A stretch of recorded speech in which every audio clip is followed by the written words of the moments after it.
예, 제가 아까 미국의 주요 IB들이 S&P 목표치 조정한 거 말씀드리면서 변할 수 있다고 말씀드렸는데요. 변할 수 있다니까요. 목표가는 가는 게 아니라 설정하는 기준이고요. 뉴스도 매일 뭐 오락가락합니다. 그래서 뉴스보다 깊은 시장의 흐름을 읽어야 되죠. 그런 흐름을 읽고 인사이트를 얻는 시간입니다. 스페셜리스트 오늘은 최석원 전 SK증권 미래전략부문 대표 함께하겠습니다. 어서 오십시오. 네, 안녕하십니까. 오랜만에 뵙습니다. 네, 오랜만입니다. 참 난세입니다. 여러모로 그죠? 네, 일단 그래 여러 면에서 일단은 트럼프의 관세 정책을 얘기하지 아니할 수 없는데요. 트럼프 2기가 시작하면서 트럼프가 펼치고 있는 이 관세 정책의 근간은 뭐냐? 결국 뭐 자신의 영달을 위한 거냐? 어떻게 보면 미국의 어떤 그 핵심 이 리더들의 생각이냐? 관세 정책을 통해서 얻고자 하는 거. 또 지금은 어디쯤 지나고 있는 걸까요? 네, 뭐 그런 측면에서 얘기를 말씀을 드리면 사실 미국이 이렇게 반으로 쫙 나눠져 있는 것 같아요. 네. 그래서 어쨌든 지난번 이제 대선에서 트럼프 대통령이 이긴 걸 보면 미국 내 국민들뿐 아니라 상당한 또 지도층들도 지금 트럼프가 외치고 있는 어떤 미국 우선주의 동조한다는 거죠. 그렇죠. 거기에 동조하고 있는 게 아닌가 생각이 들고 근데 저희가 좀 이제 깜짝 놀라는 건 이제 두 가지 측면인데 너무 막 왔다 갔다 하면서 혼란스럽게 맞아요. 만들고 또 한편으로는 이게 지난번에는 그 목표가 딱 중국 또 몇몇 개 품목에 딱 이렇게 맞춰져 있었다면 지금은 이제 전 국가를 대상으로 하니까 네. 그래서 이게 도대체 왜 그런가 생각을 해보니 결국은 이제 말로는 미국 혼자서 이렇게 끌어나가려고 하지만 결국은 중국을 고립시키고 싶은 거 아닌가라는 생각이 드는 거죠. 그런데 중국을 고립시키려다 보니 중국이 워낙 글로벌 공급망과 생산 이 기지로서의 역할을 장기간 해왔고 또 기술적으로도 굉장히 앞서가기 시작한 부분들이 다른 나라들에 비해서 있단 말이에요. 그러다 보니까 다른 나라들도 결국은 나를 쫓아서 오게 만들려면 뭔가 당근을 주는 방법이 옛날 방법이었고 지금은 이제 뭔가 채찍까지 겸용하는 방법이 아닌가. 그래서 그냥 이 수많은 국가들에 대해서 그렇게 해야 결국 지금 뭐 다 보시면 아시겠지만 지난번에 WTO가 이렇게 어찌 보면 트럼프 때문에 약화된 이후에 뭐 CCTPP 같은 그런 다잔 무역들이 있었잖아요. 근데 이거를 지금 각계격파로 다 끊어내면서 이제 본인하고의 관계를 통해서 중국을 이렇게 깨기 위한 방안으로 나가고 있는 거 아닌가 생각이 듭니다. 사실 이게 말씀하신 대로 계속 바뀌고 있으니까 정말 이거를 그냥 될 때까지 끝까지 해서 계속 위협할 거야? 아니면은 중간에 뭔가 좀 협상의 여지를 계속 남겨두면서 할 거야? 이것도 불확실한 상태인데 적어도 지금 이제 기대하고 있는 것보다는 조금 더 이렇게 강한 입장을 보여주고 있는 건 맞는 것 같고 그 입장들에서 확실한 변화들이 좀 나타나줘야 우리가 이 문제 때문에 글로벌 경기 침체가 나고 이런 우려에서 좀 벗어날 수 있다. 지금으로선 한참 그게 진행 중인 상황이기 때문에 우리가 예단하거나 확신하기는 좀 어렵다 이렇게 봐야 될 것 같습니다. 트럼프에게도 시간은 제한되어 있습니다. 뭐 임기가 4년 있고요. 물론 뭐 사면이 만다는 이런 얘기 있는데 그건 지금으로서는 좀 어려운 얘기고 4년의 임기에 사실 내년 11월인가요? 중간선거가 있기 때문에 중간선거가 치러지면 위축될 거예요. 그죠? 어떤 형태로. 그러니까 그 시간이 이제 제한이 돼 있는 건데 지금은 세게 나오는 거고요. 매우 세게 막 좌충우돌하면서 나가다가 일단 브레이크 걸린 게 미국 채권 시장에서의 국채금리 급등 때문이었습니다. 이게 이제 앞으로도 그럼 소위 금융시장이 트럼프를 압박하는 거 아니겠습니까? 그죠? 그렇죠. 이렇게 계속 압박할 가능성이 있는지요? 이제 그 가능성을 뭐 배제할 수 없죠. 이번에도 이제 딱 나타났는데 이게 결국은 뭐 때문에 금리가 이렇게 올랐을까 생각을 해보면 많은 분들이 걱정하셨던 게 외국인들의 미국채 투매가 있을 거다. 그렇게 될 경우에는 먼저 팔아야죠, 사실은. 가격이 떨어지기 전에. 그런 아마 시각들이 많이 있었고 또 뭐 당연히 펀더멘털하게는 관세를 많이 부과하니까 이 물가가 오르고 금리도 오를 거다 이런 생각들이 같이 이제 겹쳐져서 나타났던 현상 같습니다. 그런데 분명한 건 트럼프가 불편해했다는 거예요. 그죠? 이렇게 상황이 진행되면 불편한데 당연히 불편하죠. 왜냐하면 지금 돈 쓸 일도 많고 재정 적자도 늘어날 것 같고. 금리를 낮춰야 되는데. 그렇죠. 예. 그래서 제가 보기에는 이번에는 그렇게 양보했다. 그런데 아마 지금 단계에서의 이 대응책은 그냥 금리가 올라간다고 해가지고 그 양보되는 것만 참고 넘어가겠다는 아닌 것 같고, 제가 보기에 이번 협상 테이블에서 아마 각국이 협상을 진행 중일 텐데, 미국채, 보유 미국채가 있다면 그거의 매도와 관련된 부분에 뭔가 제약. 예. 그럴 수 또는 있네요. 네. 예, 이제 미국으로부터 일정 부분 유지되는, 어쨌든 그게 시간에 걸쳐서 줄어들 텐데, 미국에 대한 무역 흑자죠. 상대적으로 보면. 그럼 무역 흑자를 어떻게 미국으로 되돌릴 수 있을 거냐에 대한 얘기들도 저는 포함될 가능성이 있다고 봐요. 그래서, 이번에는 이제 금리가 당연히 그런 역할들을 해줬지만, 금리는 좀 트럼프 얘기가 좀 제대로, 또는 제가 생각한 대로 이렇게 진행이 된다면 앞으로는 막 그렇게 오르는 것보다는 당분간은 좀 이렇게 정체 상태, 그 다음에 실제로 우리가 협상이 진행되면서 조금은 이제 안정감을 되찾을 거고, 한편으로는 트럼프 대통령이 그런 협상 결과로서 국채 수요를 좀 내온다면, 또 한 가지 국채 수요가 지금 스테이블 코인에서 오고 있거든요. 그러니까 스테이블 코인을 지금 막 강화를 시켜서 이제 국채 매수 세력이 되게끔 만드는 이런 것들이 이제 다 종합이 된다 그러면, 제가 보기에 지금 사실 금리가 막 그렇게 올라가야 될 상황은 아니라고 봅니다. 네. 아주 좋은 말씀을 해 주셨습니다.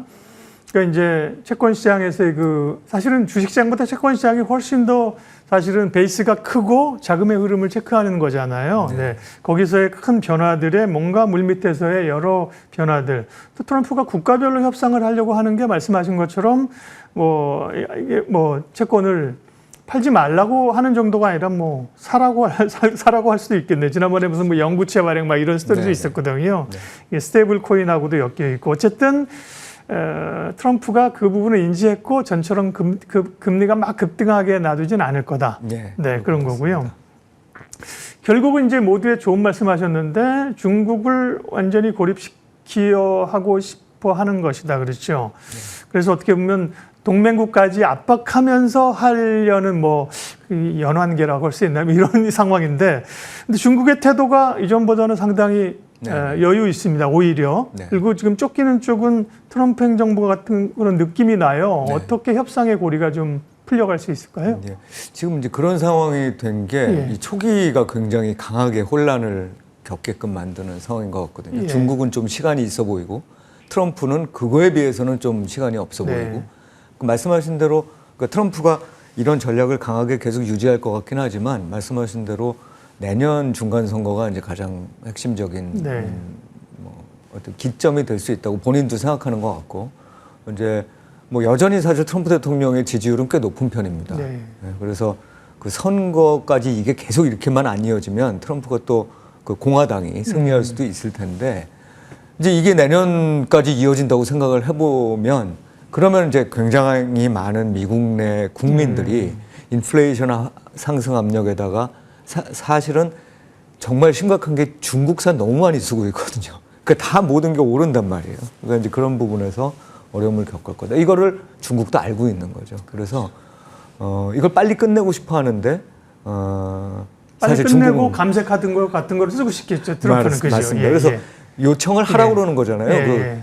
협상을 요청을 하라고 그러는데 지금 중국이 우리는 대응해서 우리도 보복관세 매기겠다 이런 얘기니까 이런 식의 혼란이야 요번 분기 정도로 이렇게 진행이 되겠지만, 다음 분기부터 조금 풀릴 거다. 일단 트럼프가 양보하면서 좀 풀릴 거다. 다만 이제 핵심적인 부분에 있어서 과연 다 그럴 수 있을 거냐. 예를 들면 반도체라든지 첨단 기술이라든지 이런 부분에 대해서 그럼 서로 다 양보해가지고 갈 수 있을 거냐. 이건 저는 아직까지 좀 무리한 상태고, 그냥 함부로 예단하지 말자. 그래서 순간순간 트럼프 대통령이 이 얘기를 하는 것 때문에 그런 어떤 기술주 측면에서의 흔들림이 나타날 수 있는 거를 계속 견디면서 가야 되니까, 이제 그런 비중을 좀 줄여야 된다는 생각을 계속 갖고 있는 거죠.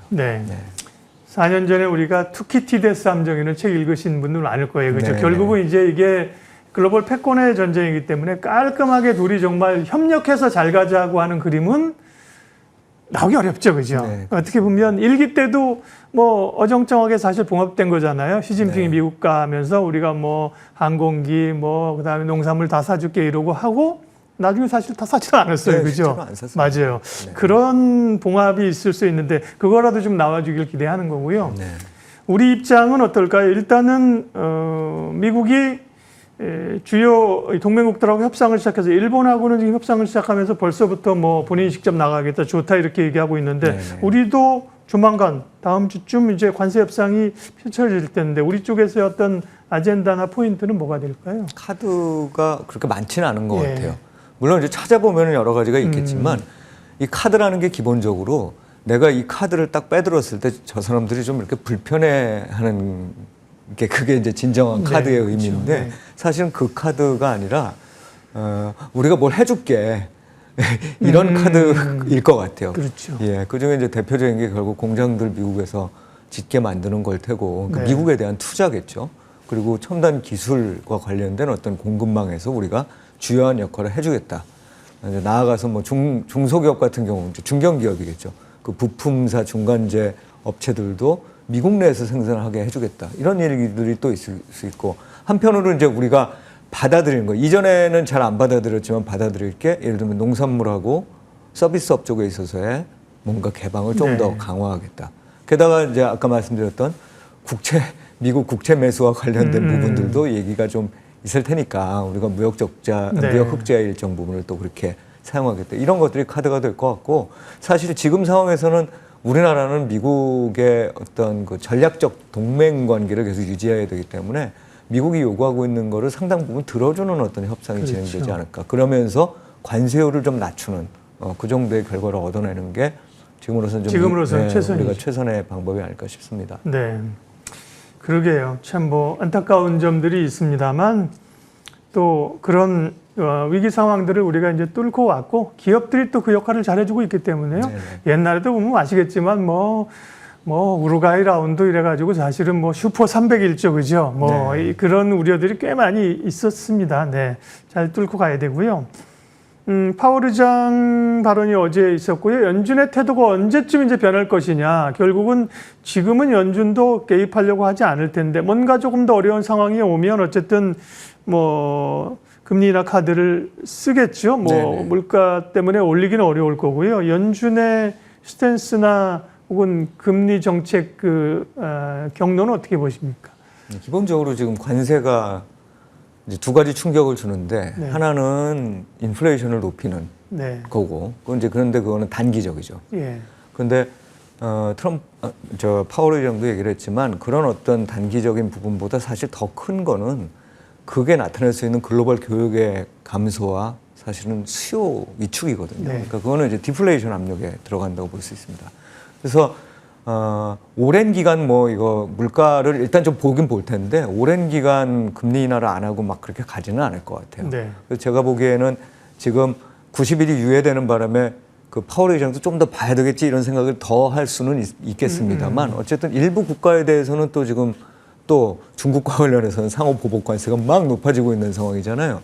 이제 이런 상황에서 그 충격을 보면 이제 물가가 어느 정도 좀 오를 수 있겠다는 걸 볼 테고 그게 그 다음 순간에는 수요의 위축과 더불어서 내려갈 거라는 걸 알기 때문에 아마 하반기 때는 금리를 좀 내리지 않을까 싶고 하반기 때 많으면 한 3번 정도까지도 내리지 않을까 생각을 하고 있습니다. 지금은 당장 움직이기에는 환율 효과나 뭐 이런 부분들을 그러니까 관세 효과나 이런 부분들을 못 봤잖아요. 그러니까 일부만 본 거니까 그게 좀 누적이 되고 나서 이 정도에서 막힐 수 있다고 생각하면 하반기 때 한 3번 좀 작으면 2번이겠지만 예. 이제 그런 식의 움직임을 보일 거라고 예상하고 있습니다. 네.